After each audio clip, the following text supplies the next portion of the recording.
Welcome to choice academy. அனைவருக்கும் வணக்கம். என் பேர் நாகரூபிணி. இப்போ நம்ம இந்த வகுப்பில் 10ஆம் வகுப்பில் உள்ள இயல் 8 தான் இப்போ நம்ம பார்க்க போகிறோம். பெருவழி இந்த பாடப்பகுதியை தான் நம்ம இந்த வகுப்பில் பார்க்க போகிறோம். இதில் சிலபஸ் ஓரியன்டாக நமக்கு என்ன தேவையோ அதை மட்டும் பார்க்கலாம். இதில் முதலாவதாக கொடுத்துருக்கிறது சங்க இலக்கியத்தில் அறம். தமிழ் சிலபஸை பொறுத்த வரைக்கும் இது நமக்கு பாடப்பகுதியில் கிடையாது. அதுக்கடுத்ததாக உள்ள ஞானம் என்ற கவிதை தொகுப்பு, இது தீசோ வேணுகோபாலன் அவர்கள் எழுதியது. இதுவும் நம்மளுக்கு சிலபஸில் கிடையாது. இதில் சொற்பொருளும் கொடுக்கலை, இருந்தாலும் நம்ம இந்த பாடலில் உள்ள சொற்பொருள் பார்த்துக்கலாம். சாளரம் அப்படின்னா என்னென்னா ஜன்னல். சாளரம் அப்படின்னா என்னென்னா ஜன்னல். தெருப்புழுதி அப்படின்னா புழுதினா தூசி, தெருவில் உள்ள தூசி. காலக்கழுதை, காலம் என்னும் கழுதை, அதாவது காலம் வேகமாக ஓடுது, பாரம் சுமைக்கிறது, அந்த மீனிங்கில் காலக்கழுதை அப்படின்னு கொடுத்துருக்காங்க. அதற்கடுத்து கந்தை துணி. கந்தை துணி அப்படின்னா கிழிந்த துணி. கட்டை தூரிகை, அதாவது வண்ணம் தீட்ட பயன்படுத்தக்கூடிய தூரிகை. ஓகேங்களா? மீதி சொற்கள்லாம் ஈஸியாக பார்த்தாலே புரியும். கரையான் என்பது பூச்சி, கரையான் அரிக்கக்கூடிய ஒரு வகையான பூச்சி. ஓகேங்களா? அதற்கடுத்து காலக்கணிதம். ஆசிரியர் கண்ணதாசன். இது ரொம்ப ரொம்ப முக்கியம், ஏன்னா இது நம்மளுக்கு சிலபஸில் இருக்குது. ஓகேங்களா? கவிஞன்னா யாருன்னு கொடுத்துருக்காங்க பாருங்கள். மனமென்னும் வயலில் சொல்லேர் உழவனாக சிந்தை விதையை தூவி மடைமை களை பறித்து தத்துவ நீர் பாய்ச்சி அறமென்னும் கதிர் அறுப்பவன் தான் கவிஞன். அவன் காலத்தை கணிப்பதால் காலத்தை வென்றவனாகிறான் கவிஞன் அப்படின்னு கொடுத்துருக்காங்க. ஓகேங்களா? இது கவிஞனுக்குரிய டெஃபினிஷன் கொடுத்துருக்காங்க. இங்கே ஒரு கவிதை கொடுத்துருக்காங்க. இதன் ஆசிரியர் கண்ணதாசன் அவர்கள். கண்ணதாசன் நம்மளுக்கு சிலபஸில் இருக்கனால இது ஒவ்வொரு லைனும் நமக்கு ரொம்ப முக்கியம். பாடல் பாருங்கள். கவிஞன் ஞானோர் காலக்கணிதம் கருப்படு பொருளை உருப்பட வைப்பேன். அதாவது நான் காலத்தை கணிக்கக்கூடிய கவிஞன்.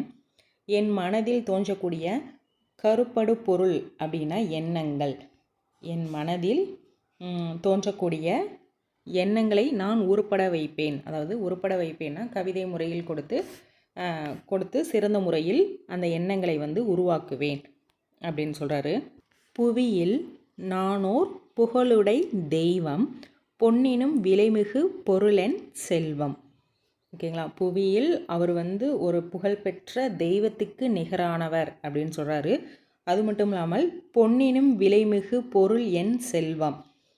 பொன்னை காட்டிலும் தங்கத்தை காட்டிலும் விலை மிகுந்த பொருள் என் செல்வம். அவருடைய செல்வம் எது? கவிதையை தான் குறிக்கிறார். ஓகேங்களா? இவை சரி என்றால் இயம்புவதன் தொழில், இவை தவறாயின் எதிர்ப்பதன் வேலை. அதாவது சரியாக இருந்தால் அதை ஆதரிப்பது என்னுடைய தொழில். எதுவாக இருந்தாலும் சரி, சமூகத்தில் நடக்கக்கூடிய செயல்கள் எதுவாக இருந்தாலும் அது சரியாக இருந்தால் இயம்புவதன் தொழில், ஆதரிப்பது என்னுடைய தொழில். அது தவறாக இருக்கும் பட்சத்தில் அதை எதிர்ப்பது என்னுடைய வேலை அப்படின்னு சொல்கிறாரு. ஆக்கல் அழித்தல் அழித்தல் இம்மூன்றும் அவனும் நானும் அறிந்தவை. இந்த 3 தொழிலுமே அவனும், அதாவது இறைவனும் நானும் அறிந்தவை. அறிக செல்வர்தங் கையில் சிறைப்பட மாட்டேன், பதவி வாளுக்கு பயப்பட மாட்டேன். அதாவது மிகப்பெரிய பணக்காரங்களுக்கு அவங்க கொடுக்கக்கூடிய காசுகளுக்கு நான் அடிமையாக மாட்டேன், எப்பொழுதும் பயப்பட மாட்டேன் அப்படின்னு சொல்கிறாரு. பாசம் மிகுத்தேன் பற்றுதல் மிகுத்தேன், ஆசை தருவன அனைத்தும் பற்றுவேன். அதாவது பாசம் மிகுத்தேன் பற்றுதல் மிகுத்தேன் அப்படின்னா பாசமாக இருந்தால், என் மீது பாசமாக இருந்தால் நானும் அவர்களிடத்தில் பாசமாக இருப்பேன் அப்படின்றாரு. உண்டாயின் பிறர் உண்ண தருவேன், இல்லாயின் எமர் இல்லம் தட்டுவேன். அதாவது தன்னிடம் இருந்துச்சு அப்படின்னா பிறருக்கு பசியார கொடுப்பேன், உணவு கொடுப்பேன், உண்ண தருவேன். என்கிட்ட இல்லாயின் எமர் இல்லம் தட்டுவேன். அதாவது என்கிட்ட இல்லைன்னா பிறரிடம் உரிமையாக அவங்க இல்லம் தட்டி கேட்டு பெறுவேன், எனக்கு தேவையானதை பெறுவேன் அப்படின்னு சொல்கிறாரு.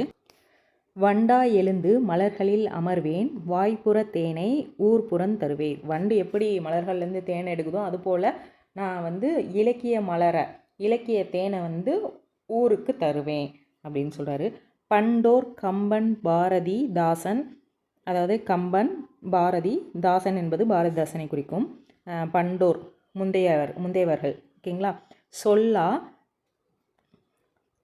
சொல்லாதன சில சொல்லிட முனைவேன். அவங்க சொல்லாத கருத்துக்களை நான் சொல்ல முனைவேன் அப்படின்னு சொல்கிறாரு.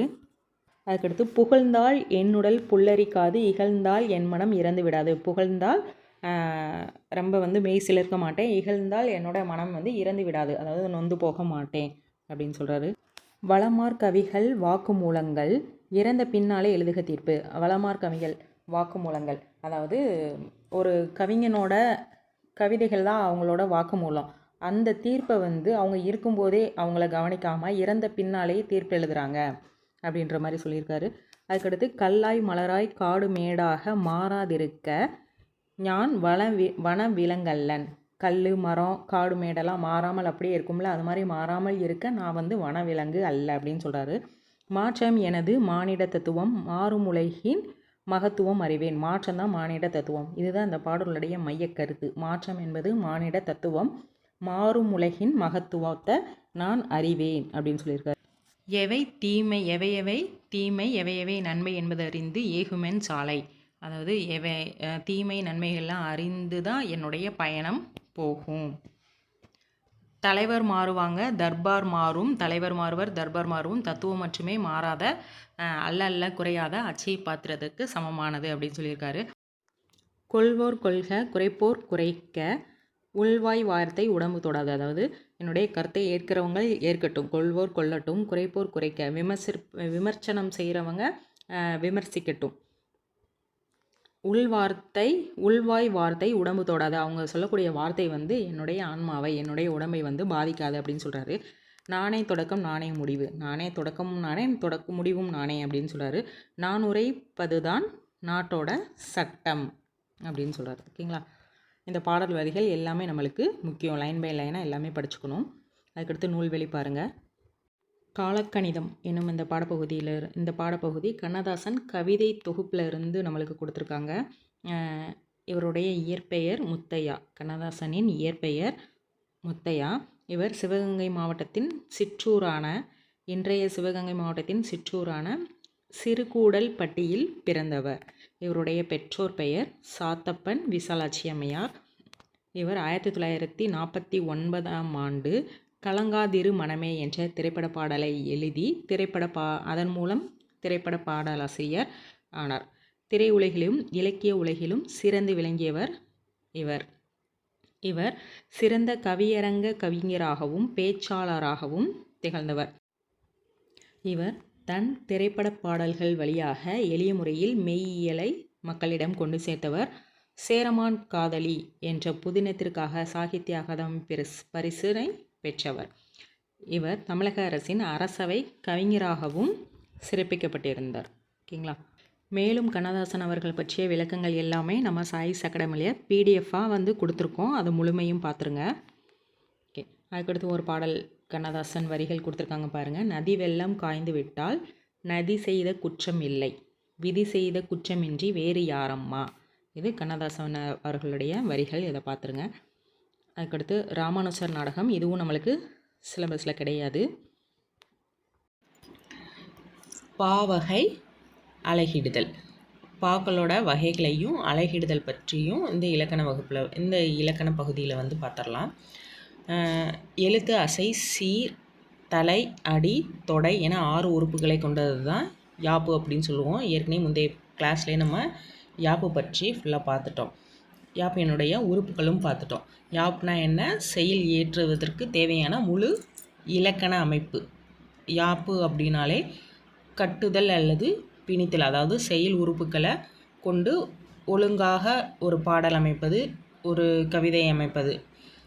அதைத்தான் நம்ம யாப்பு அப்படின்னு சொல்லுவோம். கட்டுதல் அல்லது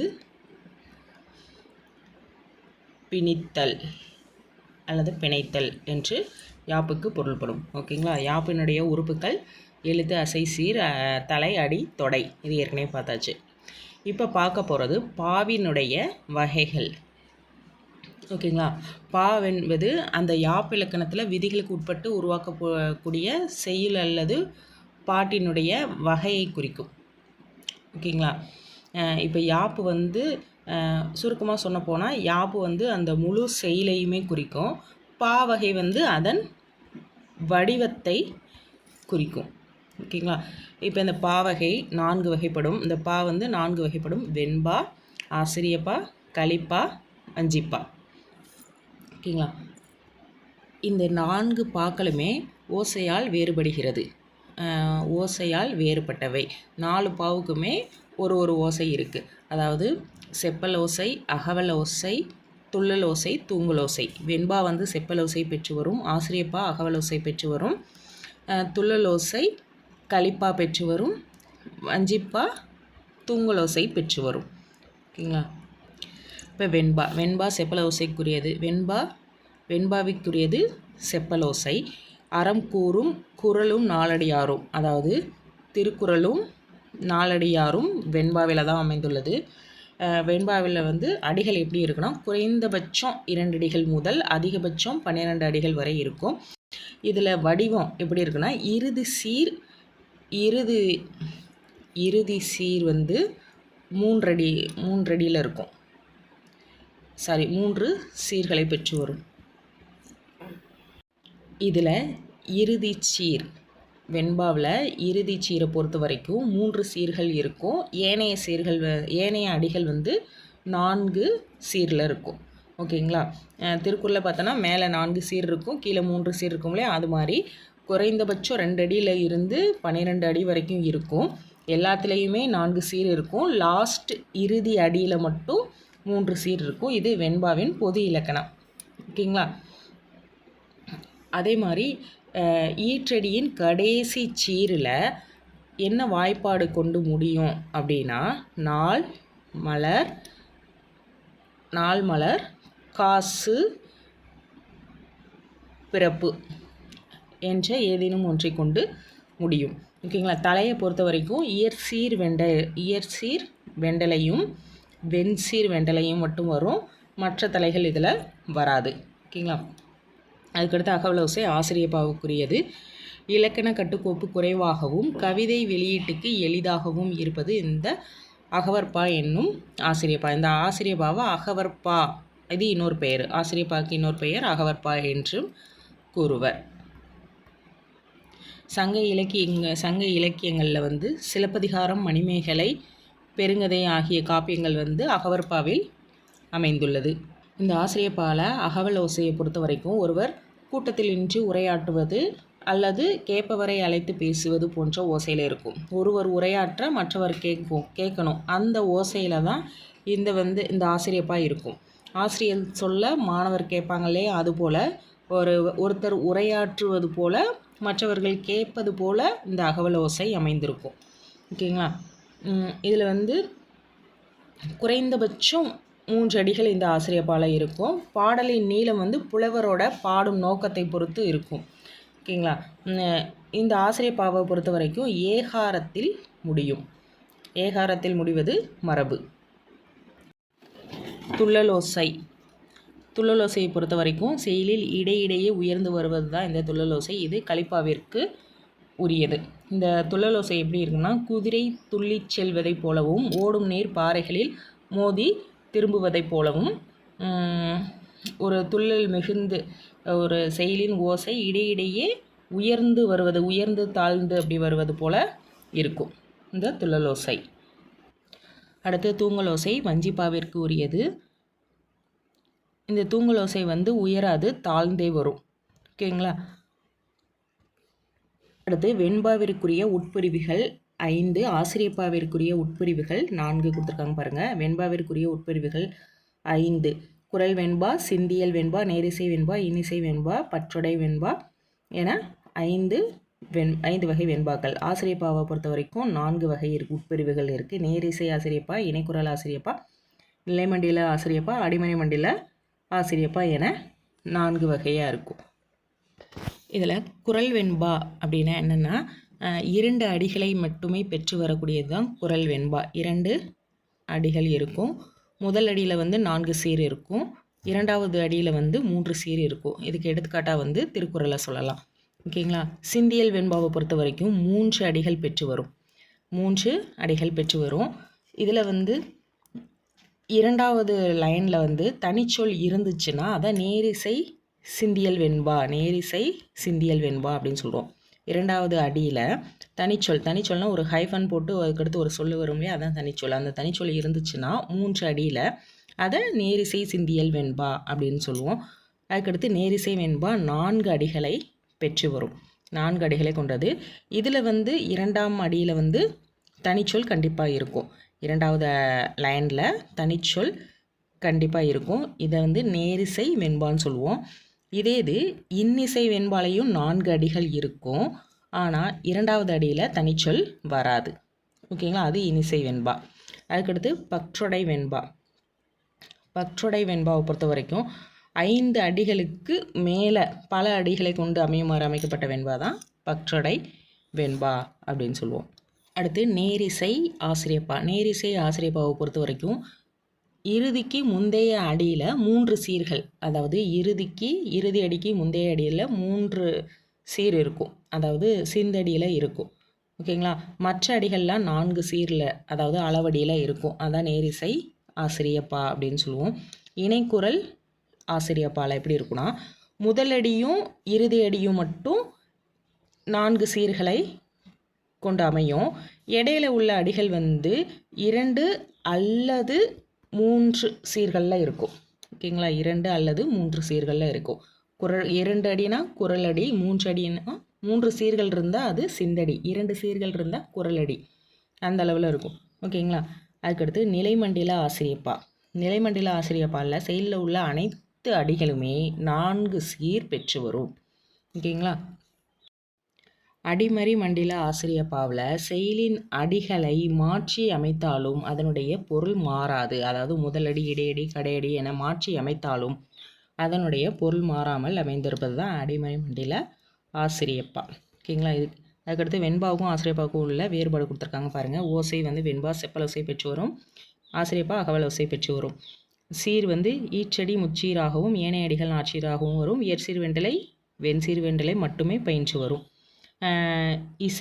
ஈரசை சீர் மிகுதியாகவும் காய்ச்சீர் குறைவாகவும் வரும். ஓகேங்களா, ஈரசை சீர் தான் மிகுதியாக இருக்கும், காய்ச்சீர் வந்து குறைவாக இருக்கும். ஈரசை சீர் வந்து நேர் நேர் தேமா, நிறை நேர் புளிமா அந்தது. காய்ச்சீர் வந்து மூவசை சீர். ஓகேங்களா, அது வந்து குறைவாக இருக்கும் அப்படின்னு சொல்கிறாங்க. தலையை பொறுத்த வரைக்கும் இயற்சீர் வெண்டலையும் வெண்சீர் வெண்டலையும் மட்டுமே பயின்று வரும்.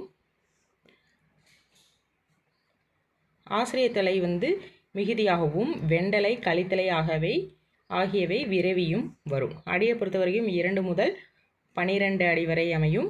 கலிப்பா 13 அடிக்கு மேற்பட்டு வரும். களிவெண்பா மட்டும் 13 அடிக்கு மேற்பட்டு வரும். ஓகேங்களா, இதில் 3 அடி முதல் ஆசிரியப்பால் 3 அடி முதல் எழுதுபவர் மனநிலைக்கு ஏற்ப அமையும், புலவருடைய நோக்கத்திற்கேற்ப அமையும். முடிவில் வந்து ஈற்றுச்சீர், நாள், மலர், காசு, பிறப்பு எனும் வாய்ப்பாட்டில் ஏதேனும் ஒன்றை கொண்டு முடியும். ஆசிரியப்பா வந்து எப்பவுமே ஏகாரத்தில் முடிவது சிறப்பு. குரல் வெண்பா என்பது பொது இலக்கணம். குரல் வெண்பாவோட பொது இலக்கணம் 2 அடிகள் இருக்கும். அதில் முதலடி 4 சீர், இரண்டாவது அடி 3 சீர் பெற்று வரும். உதாரணம் திருக்குறள். அதை வந்து அழகிடுதல் மூலமாக நம்ம அழகிட போகிறோம். அதற்கு முன்னாடி இந்த ஓசைகள் பற்றி கொடுத்துருக்காங்க, அதை பார்த்துடலாம். இப்போ செப்பல் ஓசை இருவர் உரையாடுவது போன்ற ஓசை, இருவர் உரையாடுவது. அகவல் ஓசை ஒருவர் பேசுதல் போன்ற சொற்பொழிவாற்றுவது போன்ற ஓசை. ஒருவர் பேச மற்றொருவர் கேட்பது, அதாவது ஆசிரியர் பேச மாணவர்கள் கேட்பது போன்ற ஓசை.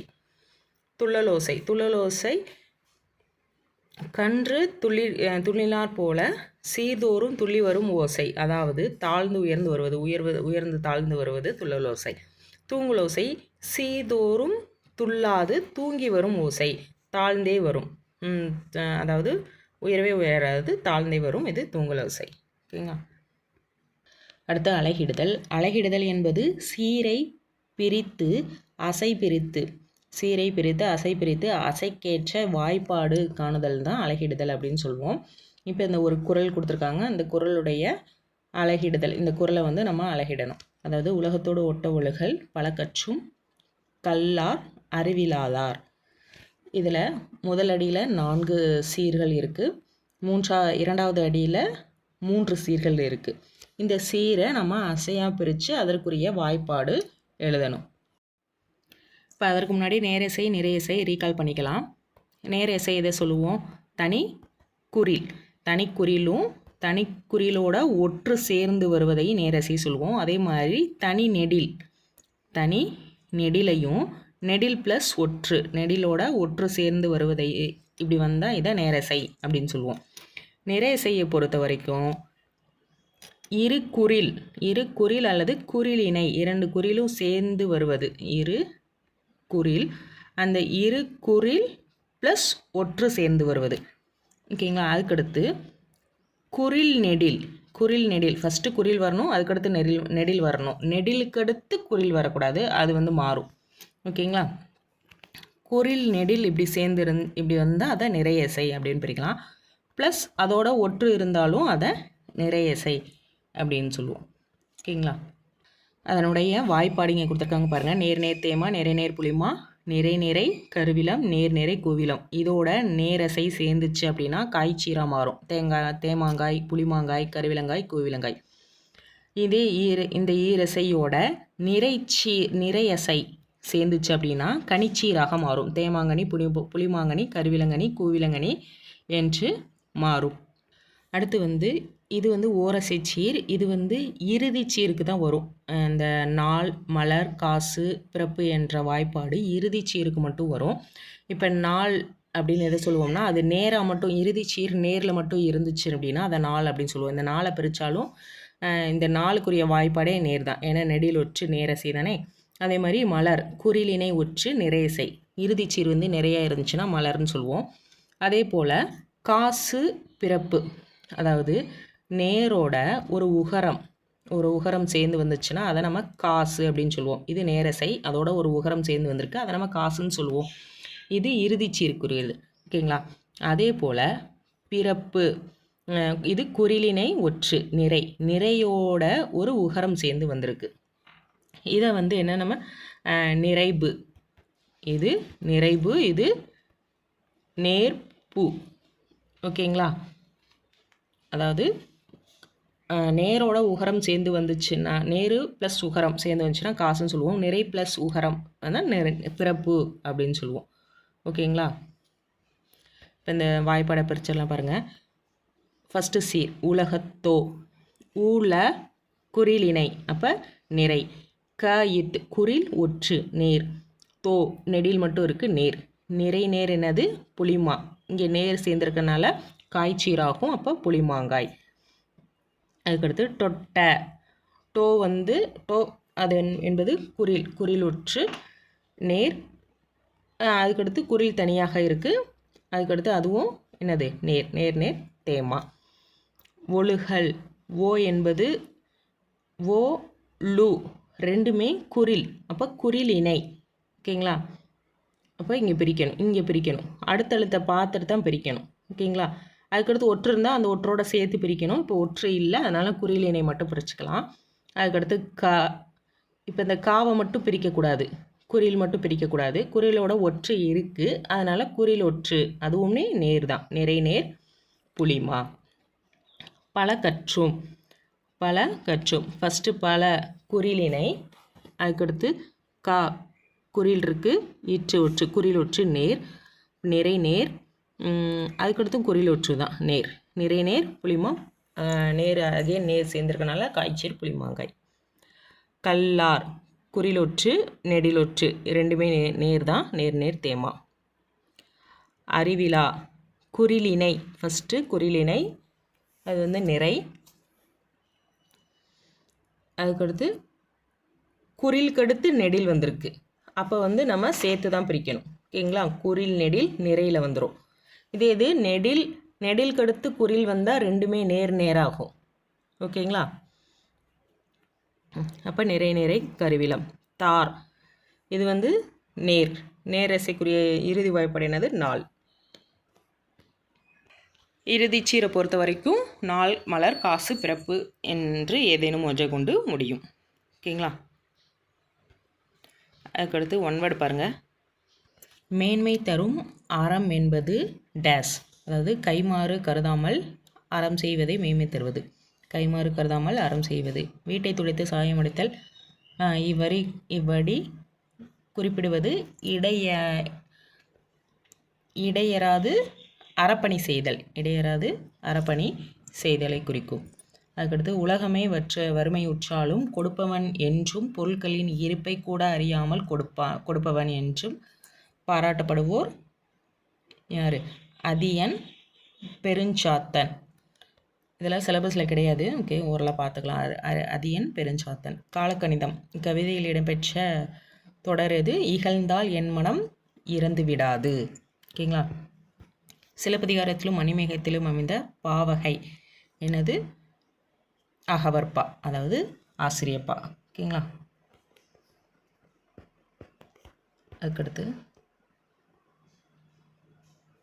அதுக்கடுத்து காலக்கணிதம் கவிதையில் புதிந்துள்ள நயங்களை பாராட்டி எழுதுக. இதில் மோனை எதுகை ஏபு பாருங்கள். மோனை முதல் எழுத்து ஒன்றி வர தொடுப்பது மோனை. கவிஞன் கருப்படு. ஓகேங்களா. அதுக்கடுத்து ஆக்கல் அவனும். இதெல்லாம் மோனைக்குரிய நயங்கள், மோனை நயங்கள். அதுக்கடுத்து இவை சரி இவை தவறாயின். இதில் பார்த்தோம்னா இதில் முதல் எழுத்தும் ஒன்றி வருது, மோனையும் இருக்குது எதுகையும் இருக்குது. அதே போல் தெய்வம் தெய்வம் செல்வம். இதில் செயலோட அடியில் உள்ள இறுதி சீரில் ஒரே ஓசையுடைய சொற்கள் வருவது தான் ஏபு தொடை அப்படின்னு சொல்லுவோம். இப்போ தெய்வம் செல்வம் இதை எடுத்துக்கிட்டோம்னா ஏபு நயம் பெற்று வருது. ஓகேங்களா. பொருள் நயம் ஏற்கனவே பார்த்துட்டோம். அடுத்து மொழிபெயர்ப்பு பாருங்கள்.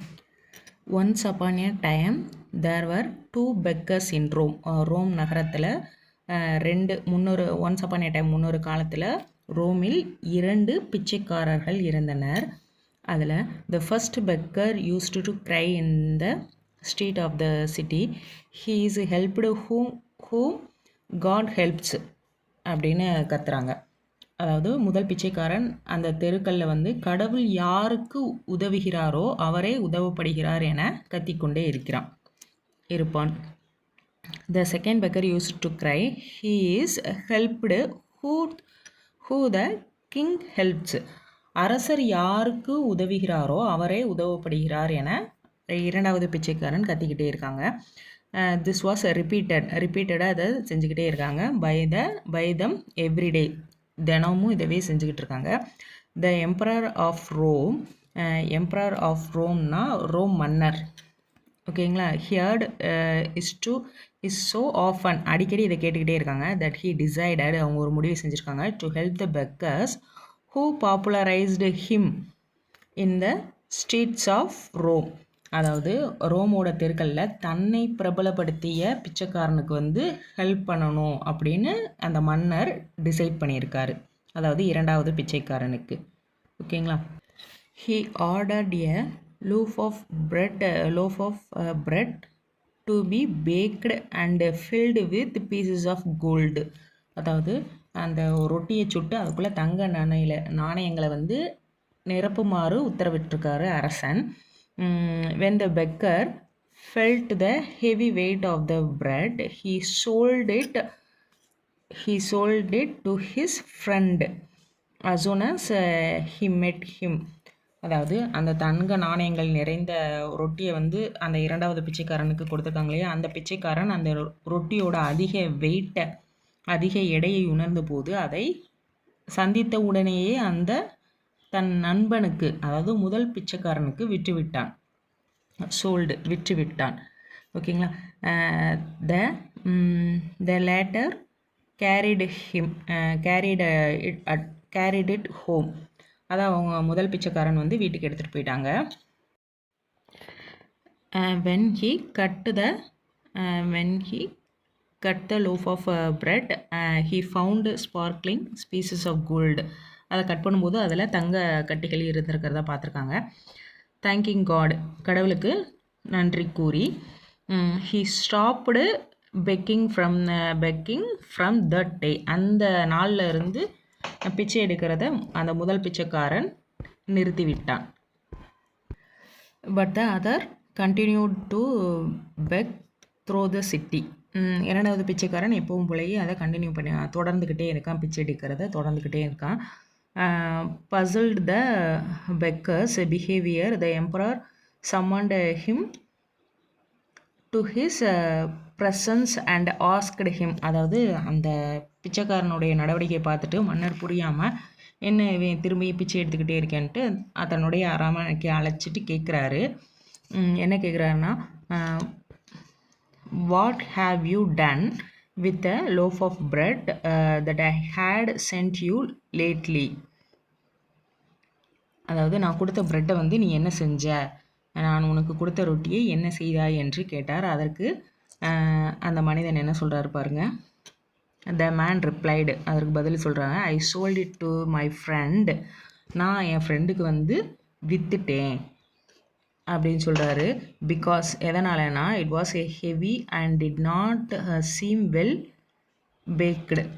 ரொம்ப வெயிட்டாகவும் இருந்துச்சு, ரெண்டாவது வேகாத மாதிரியும் இருந்துச்சு, அதனால் விற்றுட்டேன் அப்படின்னு சொல்கிறாரு.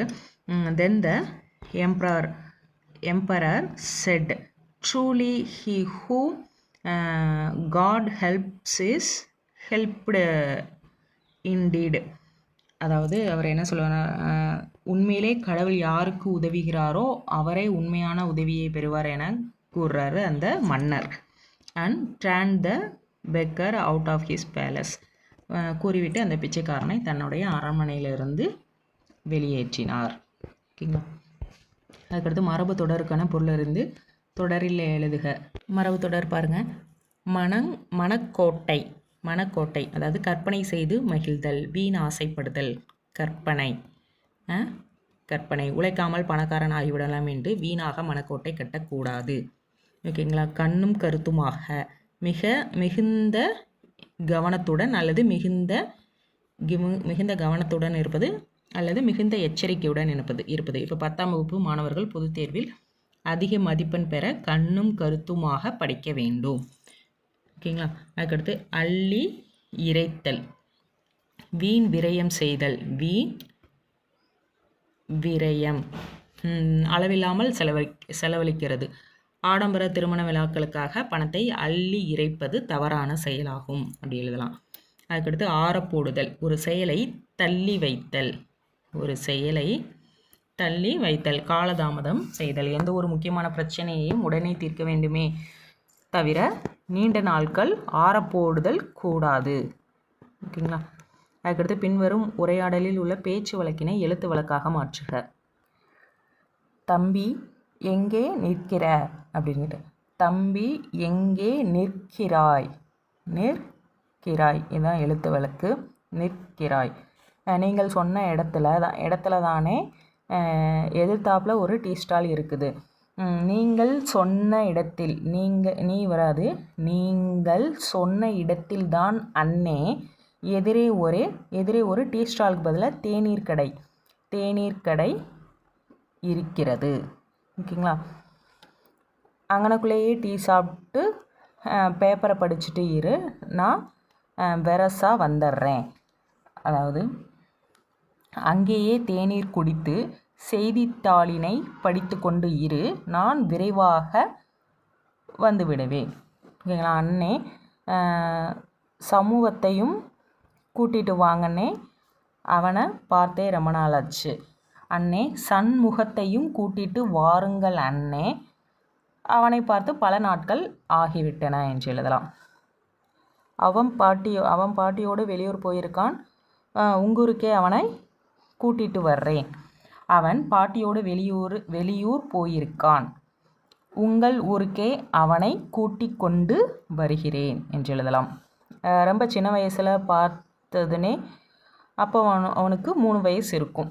மிகச்சிறிய வயதில் பார்த்தது அண்ணே, அப்போது அவனுக்கு 3 வயது இருக்கும். இப்போ ஒசரமாக வளர்ந்துட்டான், உனக்கு அடையாளமே தெரியாது, ஊருக்கு எங்கூட வருவான் பாரேன். சரி போய் வை, நான் கிளம்பிட்டேன், ஃபோனை வை, நான் கிளம்பிட்டேன் அப்படின்றாரு. இப்போது உயரமாக வளர்ந்து விட்டான். இப்போது உயரமாக வளர்ந்து விட்டான். உனக்கு அடையாளமே தெரியாது. ஊருக்கு என்னுடன் வருவான் பார். சரி, தொலைபேசியை வை, நான் கிளம்பி விட்டேன் அப்படின்னு. சரிங்க அண்ணே அப்படின்னு. சரிங்க அண்ணே. ஓகேங்களா. அதுக்கடுத்து சொற்களை பிரித்து பார்த்து பொருள் தருக பாருங்கள். காணடை. காணடை அவங்களே பிரிச்சிருக்காங்க பாருங்கள். கான் அடை, காட்டை சேர். அடைதல், காட்டை அடைதல். கான் நடை, காட்டுக்கு நடத்தல். கால் நடை, காலால் நடத்தல். ஓகேங்களா. அதே போல் வரும் தாமரை, வரும் கூட்டல் தாமரை, அதாவது குளத்தை நோக்கி வரக்கூடிய தாமரை. அதுக்கடுத்து வருந்து கூட்டல் ஆமரை அப்படின்னு பிரிக்கலாம். வருந்து கூட்டல் ஆமரை. ஆமரை அப்படின்னா காட்டுப்பசு. ஓகேங்களா. வருந்துகின்ற காட்டுப்பசு அப்படின்னு பொருள் வரும். ஓகேங்களா. பின்னாக்கு. பின்னாக்கு இது எல்லை போன்ற தானியங்களை ஆட்டி கிடைக்கக்கூடிய அந்த சக்கை, மாட்டுக்கு உணவாக அளிப்பாங்களே அந்த சக்கையை தான் பின்னாக்கு அப்படின்னு சொல்லுவோம். இதை பின் கூட்டல் நாக்கு என இப்படி பிரித்தோம் அப்படின்னா பிளவுபட்ட நாக்கு, பிளவுபட்ட நாக்கு என்று பொருள் தரும். அதுக்கடுத்து பலகை ஒளி. பலகை கூட்டல் ஒளி இப்படி பிரித்தோம்னா மரப்பலகையிலிருந்து வெளிப்படக்கூடிய அந்த ஒளி சத்தத்தை குறிக்கும். பலகை ஒளி இப்படி பிரித்தோம்னா பல கைகள் இணைந்து எழுப்பக்கூடிய ஒளி, அதாவது கைத்தட்டலை குறிக்கும். அகராதியில் எழுதுக. ஆசுகவி, மதுரகவி, சித்திரக்கவி, வித்தாரக்கவி இது எல்லாமே கவிஞர்களை தான் குறிக்கும். அதில் ஆசுகவி அப்படின்னா யாருன்னா கொடுக்கப்படும் பொருளை, அதாவது சிறிதும் கால தாமதம் இன்றி மிக விரைவாக பாடி முடிக்கக்கூடியவங்களை தான் நம்ம ஆசுகவி அப்படின்னு சொல்லுவோம்.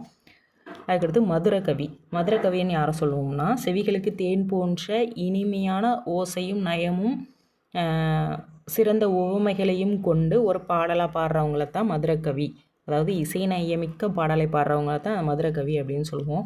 சித்திரக்கவி. சித்திரக்கவி பல்வேறு சித்திர அமைப்புகளிலும் எழுத்துக்களை அமைத்து பாடக்கூடிய கடினமான கவிதை முறையை பாடுறவங்கள தான் நம்ம சித்திரக்கவி, கவிதை முறையை தான் நம்ம சித்திரக்கவி அப்படின்னு சொல்கிறோம். அதுக்கடுத்து வித்தார கவி. வித்தார கவி ஒரு காப்பிய செயல், புராணம், கலம்பகம் இந்த மாதிரி விரிவான பெரிய இலக்கியத்தை பாடும் வல்லமை கொண்டவர்களை தான் வித்தார கவிஞர் அப்படின்னு சொல்லுவோம். ஓகேங்களா. அதுக்கடுத்து கலைச்சொற்கள். பிலீஃப் நம்பிக்கை, ஃபிலாசபர் மெய்யியலாளர், ரினைசன்ஸ் மறுமலர்ச்சி, ரெவிவலிசம் மீட்டுருவாக்கம். ஓகே ஸ்டூடெண்ட்ஸ், இப்போ நம்ம இந்த வகுப்பில் இயல் 8, அதாவது 10ஆம் வகுப்பில் உள்ள இயல் 8 முழுமையும் பார்த்துட்டோம். தேங்க்யூ.